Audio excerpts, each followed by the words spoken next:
According to the Human Sciences Research Council, economic success depends on the quality of local skills, capable public institutions, reliable infrastructure, and proximity to markets and suppliers.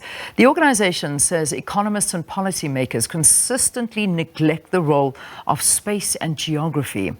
HRSC argues that global evidence shows that place and location are important for productivity, growth and development that is specific to a particular mix of local industries and macroeconomic conditions.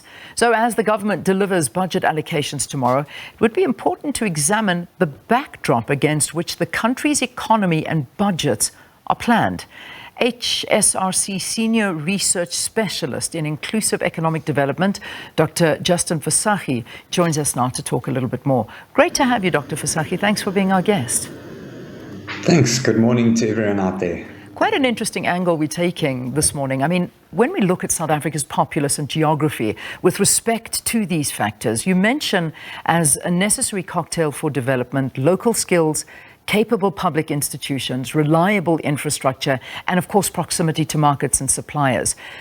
So the question is, to what extent are the prospects of thriving local economies in this environment we find ourselves in? So the main point of our research here is to say that for the national economy to thrive, it's of course made up by the components of its regions.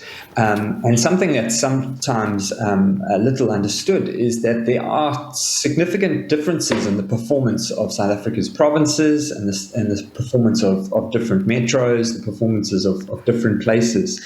And so if the national economy has got to grow, it's about every region, all places, performing better and really maximizing on their productivity.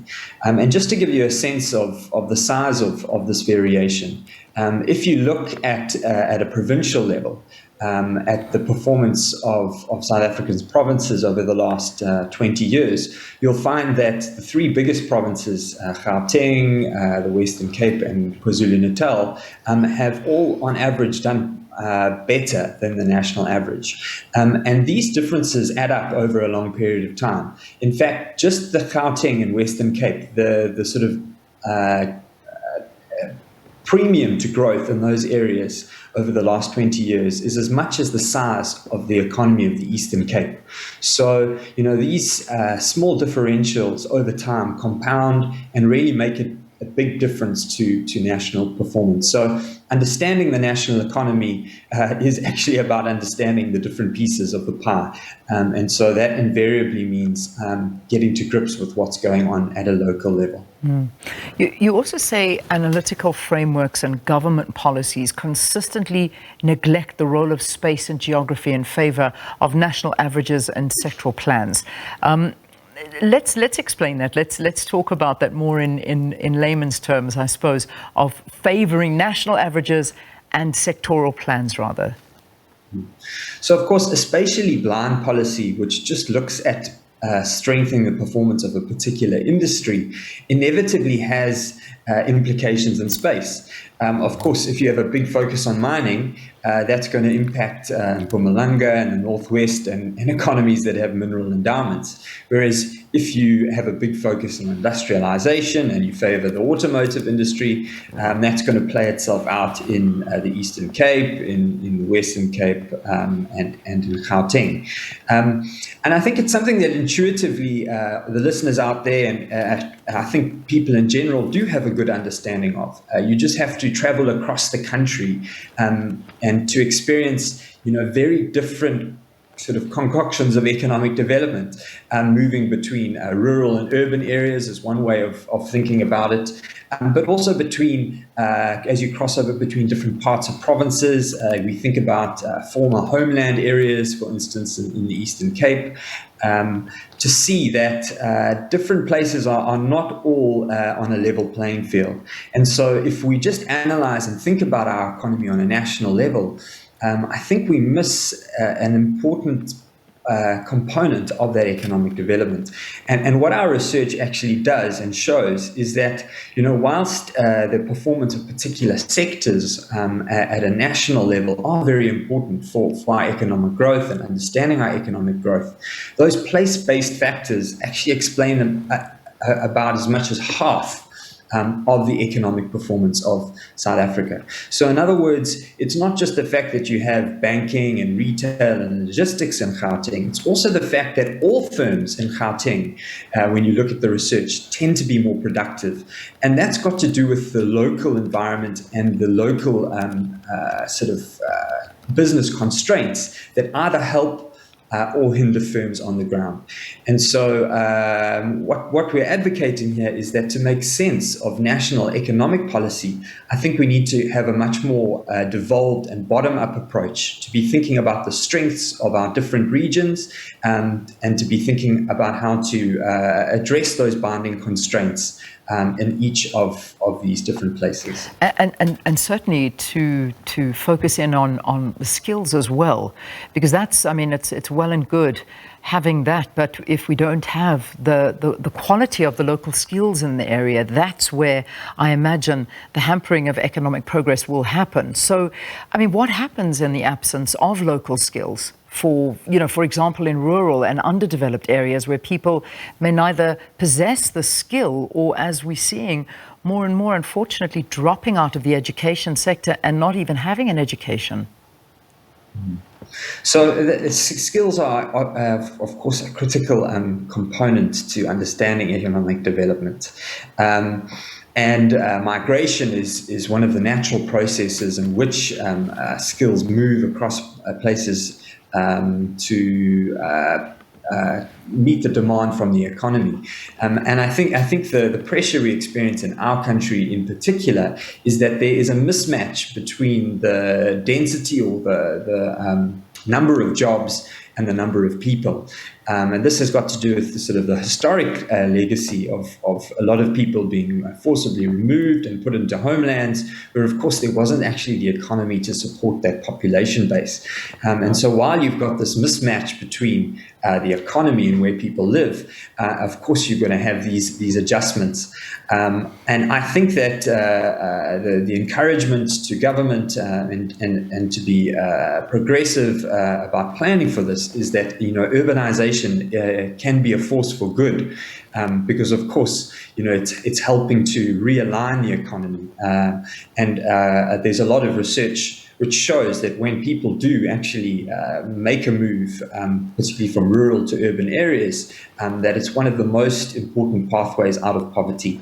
That said, it's not automatic, right? And so, if we don't plan for the migration of skills and of this mismatch, of course, we get a very messy urbanization process. But urbanization in and of itself could definitely be harnessed for good in South Africa, rather than seen as a social ill.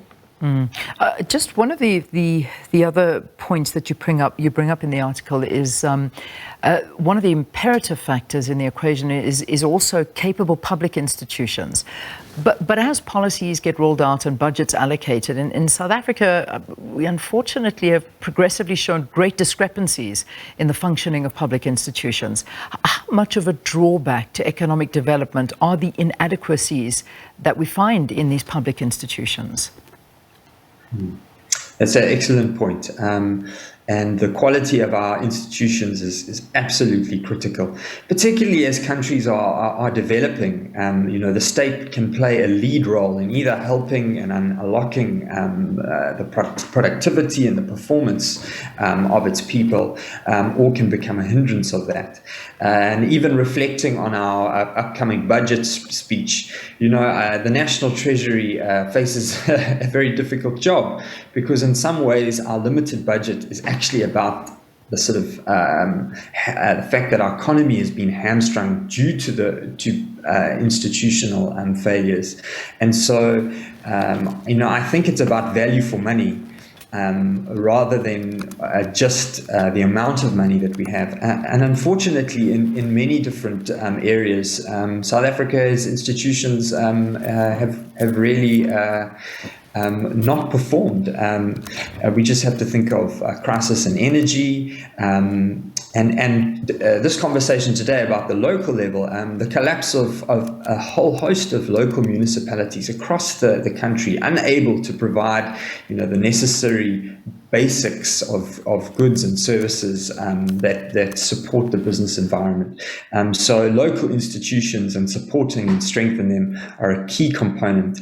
And I think that the message for the budget is, how can we get more value for money with the money that we do have at this time? Yeah. So, and that's where we find ourselves. So we now are, the day before the budget is going to come up, Finance Minister Enoch Godongwana has said, municipalities are due for massive increases, and that is good news. But my question is it sensible to allocate a huge budget when there is still no properly defined plan to actually hold municipalities to a high accountability standard and with enforceable consequence management? Because we just see the wasteful expenditure all the time and no delivery to the citizens that are living in those provinces and municipalities. So the local level and the capabilities of the local state, really affect our daily lives and impact on the daily lives of everyone out there. So I don't think we can afford not to have a keen and clear focus on reforming capabilities within our local municipalities. We're not going to see our economy streak ahead and perform well, if we can't just keep the lights on, have good water and roads, and sort out the potholes. There are countless examples of where local collapses is really inhibiting the economy, and so I think that it's right that budget gets allocated to the local level, but of course we do need to put in place the measures and the structures for accountability, and that's not just about what the state can do. I think it's about a mindset of participation and devolved governance, right? That where the private sector, NGOs, NPOs, local government, all could get around the table together to address the issues. And that's one of the big advantages of thinking spatially about the economy, is that it actually makes it much more concrete and easier to plan, because people can all get around the table together and identify a set of practical and coherent measures which need to be prioritized. So the message is local participation. The government can't do it alone. We need more accountability, and I think that's got to do with a spirit and an attitude of collaboration at a local level. And just finally, before I let you go, it is the points you put across are obvious and well taken. But when we look at something like the National Development Plan, it clearly expresses why a reliable infrastructure is needed to afford communities and businesses proximity to markets and suppliers is so important. But if the reality is, if this lack of infrastructure development continues this year, it will be a huge letdown, but a setback for many communities in rural and underdeveloped areas as well. We hear about it all the time in every budget that there is going to be this infrastructure development, but it just feels like it never happens, and that there's no real specific aggressive drive and focus by government in this. Yes, I completely agree. And it's not just a budget for infrastructure and new investments that are needed, but of course the maintenance of the infrastructure that we do have. And I do think that it speaks to the erosion of capability within some of our key state-owned enterprises, which is now caught up with us. And the sad reality is that poor management in the past means that in the present, we're now dealing with the debt. So, we're starting from 5 steps back because of that legacy. But of course, it starts today, it starts now. And so, we look forward to hearing what the Minister has to say. Certainly do.